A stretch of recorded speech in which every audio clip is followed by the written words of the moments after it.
Don't know how to build a team from scratch or find good teammates? Dreamteam.gg, the ultimate team building platform.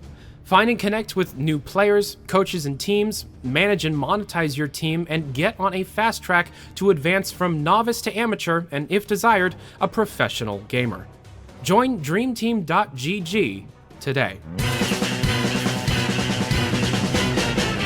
Back on January 24th, Steam team member Aiden Krull held a talk with game developers in Barcelona, Spain. Highlights of the talk include stating that Valve still has around 300 employees, that customer happiness is more important than revenue extraction, that Valve is still working on new base stations and VR controllers, and that the Steam team, on top of the upcoming Steam U changes, are working on a calendar system for games to schedule events and such, a new big picture UI, and more review improvements. When I was asking Aiden about these changes, I also asked if the mobile app would be updated as well, to which he stated, quote, "I'm sure it will eventually, but I'm not sure when." I then followed up with, "So it's not currently being worked on," to which he said, quote, "We're always working on everything to some degree." And while talking, I also asked if the team plans to release this calendar system before the Steam UI changes, to which he replies, quote, "Yeah, it should be." On the same topic, on February 15th, Aiden posted on the Steam blog about the recent changes to the Steam wishlist system, allowing players to sort games based on price, discount, item type, name, age, and review score, along with excluding games until they come out of early access. On the same day, the Lunar New Year sale started, and although the sale has ended, the big fuss was how Dog was included in the sale art, being featured with many other popular video game dogs, twice, one on the banner and a second time wearing a VR headset. The most Half-Life content Valve has released since the Dr. Kleiner announcer pack in Dota 2, or maybe the Lambda paid spray. Steam broadcasting will soon allow interaction with OBS and XSplits, and the internet had a heart attack when the Facebook button on the Left 4 Dead blog redirected to a Facebook profile for a supposed Ted Carson with a zombie hand holding up 3 fingers. Then the page posted a Left 4 Dead card game joke, and the hoax died when Valve replaced the button redirect to the official Valve Facebook page. NECA, the toy company responsible for most non-We Love Fine Valve merch made after 2011, has announced reprints of the Gordon Freeman and Chell action figures, along with the final figures in the TF2 line, being the Red Scout, Sniper, and Medic, along with the Blue NG and Spy. The GDC 2018 schedule was announced, including a talk by John McDonald, described as a software engineer at Valve responsible for using deep learning to, quote, address customer problems. The talk,